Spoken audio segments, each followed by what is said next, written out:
Well, this isn't exactly the news that I wanted to bring you guys on Friday, but unfortunately, it's the Bears. And the final injury report, not looking good in any shape or form in regards to our linebackers. Is all three starting ones out this upcoming Sunday against Aaron Rodgers and the Steelers. I'm going to go through it all because Ben Johnson spoke about Jaylon Johnson, and he looked encouraging on the report with Kyler Gordon. Before we get more into today's show, though, hit the like button. If you hope that these guys get well soon, I hope they do. Maybe just 1 week off. But let's get a Bear Down train going in the comment section below if you want a Bears win this upcoming Sunday. Along with that, too, if you like this video, comment Bear Down and subscribe. You enter to win an autographed Colston Loveland picture when we announce this upcoming Monday. Let's get into this report.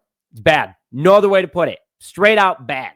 Just terrible. There's no other way to put it. You can probably look up a million different words for bad. It's going to describe that because no Tremaine Edmunds, no TJ Edwards, no Noah Sewell, which some people could say that's a good thing, but all out this upcoming weekend. I'm going to defend him, by the way, because he's actually having a decent season. But look at this injury report. Insane. Tremaine Edmunds didn't practice all week, out. TJ Edwards didn't practice all week, out. Travis Homer, you're out. That's expected at this point. But Roschon Johnson out again. Probably going to see Britton Brown get called up. Theo Benedict, questionable. But Noah Sewell, out. I mean, this list is absolutely insane. The good, though, questionable for Kyler Gordon and Jaylon Johnson as they were full, and same with Jaquan Brisker. But I'm just going to say it one more time. This is bad. And unfortunately, this doesn't seem like truly, I know some people are going to go, the trainers, this is football, man. This happens. And starting off with it, let's just dive into how much of a loss this is. Top three linebackers are all out and who's going to get called up. So this Bears defense right now, man, on paper, that we know that they're playing better than what they look like on paper. They're 27th in yards per game, 23rd in pass yards, 25th in rush yards, and 26 in points. That being said, we know that the number one takeaway defense in the NFL is not as bad as this looks. But we are going to miss Tremaine Edmunds. In his season so far, he already has 89 total tackles, 46 of them being solo, with 4 interceptions, tied for the second most in the NFL, first amongst linebackers, with 9 pass deflections. Using that big 6'5" frame with 3 tackles for loss and 1 sack, that's big. And then looking at the comparison year over year, left side 24, right side 25. He almost has the same amount of total tackles, same amount of solo, already has more pass deflections, more interceptions. I mean, forced fumbles, it's 1 off. But listen, I mean, this guy has been absolutely locked in for the Chicago Bears. Pro Bowl season, in my personal opinion, finally getting that contract of what we brought him to be for, because he was a 2-time Pro Bowler with the Buffalo Bills. But a huge loss, especially against the run. And you know that Aaron Rodgers, which we'll get into that injury report in a little bit, with that wrist, is going to want to do short little dumps over the middle. Tremaine Edmunds would have been the guy to deflect them. Unfortunately, he won't be out there. Then the next guy who's been playing the second most fat linebacker for the Bears this season so far is Noah Sewell. 55 total tackles so far. His first true real season in the NFL. He's been dealing with injuries most of the time, but 31 solo tackles, 1 interception, 0 on pass deflection or interceptions. Does have 3 tackles for loss and 1 forced fumble, but no sacks or fumble recoveries. He has been struggling tackling. No denial about that. We see it every weekend and week out. That being said, he finally got going with his career. He did have some pretty good moments. He has had some big plays. Not saying he's perfect, but he finally got things going, and he's ruled out this upcoming Sunday. And we actually really could have used him, as he's been on the field most versus the inexperienced guys. And then TJ Edwards, a guy that we just extended, who's been dealing with injuries, out again, dealing with that hand issue, which he did have surgery on, but also the hamstring, which has happened 3 times this year so far. 31 total tackles, 12 solo, 3 pass deflections with 1 tackle for loss. I mean, he's been an absolute beast, and this is a huge loss for the run. Unfortunately, that means that we are going to have the replacements going in, which all of them very inexperienced. Good thing is that Jackson, who was a part of the Saints, Bears picked him up earlier this season.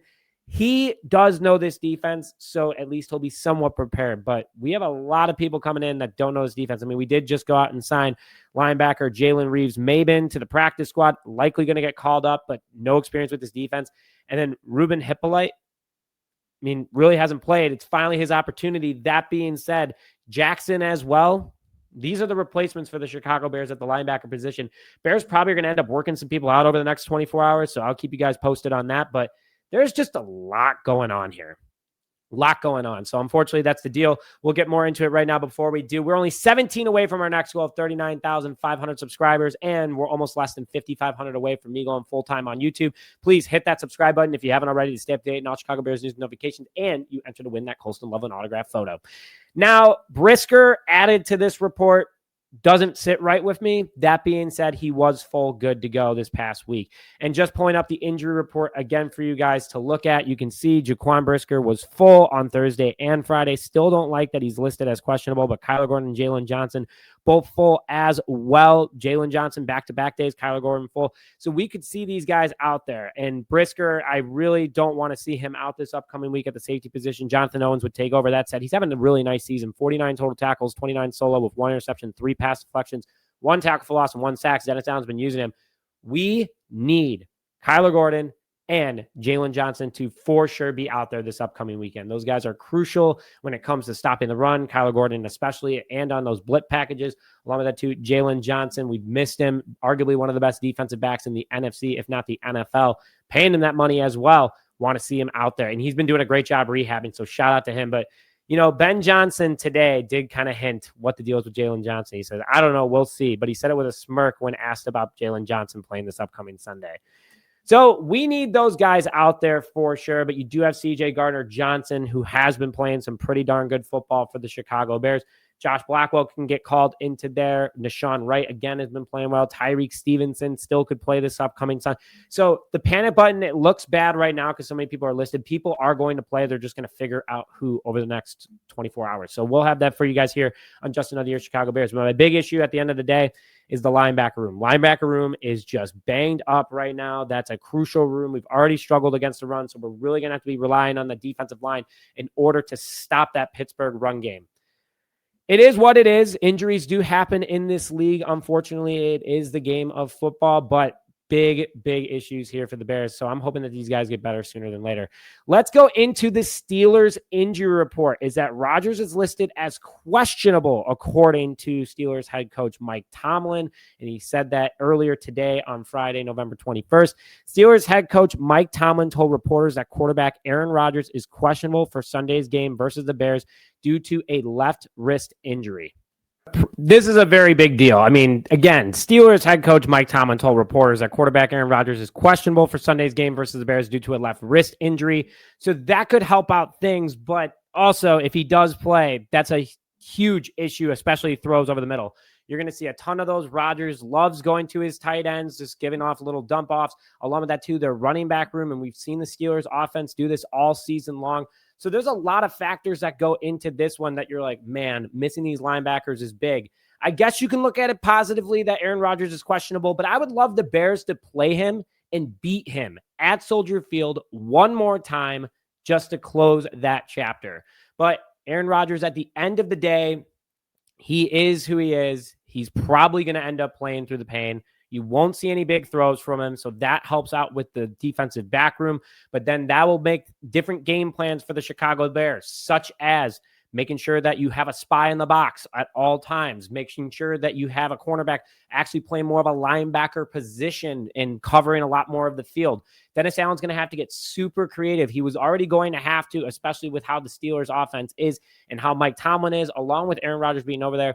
But this just made it even more interesting. So the Bears, I mean, this is still a very winnable game. I just want to put that out there, but the Bears defense is going to be on their toes for this one for sure. Then finally, let's go through the rest of the injury report today. So Kevin Byard will be good to go. That's great news. Drew Dahlman, who dealt with a knee injury, he was a full participant on practice on Friday. And then Grady Jarrett was resting. He practiced all week. Great to see that he's doing well. Tyreek Stevenson was full. He's good to go. Big boost for that secondary. DeAndre Swift, Joe Thuney, and Darnell Wright as well. So good to see that the Bears are mostly healthy. Obviously, it's not ideal when your top 3 linebackers are out, especially going against Aaron Rodgers. But the Bears do have a very good opportunity in this game. Don't count them out yet, but shout out to everybody doing the best that they can to get ready, and you're going to see a lot more here. And also, Theo Benedict being questionable. Ozzie Trapillo could get some reps at left tackle, but tough defensive line in Pittsburgh. Guys, with that, thank you as always for tuning into this episode of Just Another Year Chicago Bears. Been a lot of fun with this team so far at 7-3, and I think that they're only going to get better. They're still scratching the surface. Don't count out the Bears yet, and don't hit that panic button. But with that, thank you as always for tuning into this episode of Just Another Year Chicago Bears. If you haven't already, please could like, comment, and subscribe. Thank you as always for tuning in. My name is Nick Brody, and as always, I want to hear it loud and proud. Bear down, baby.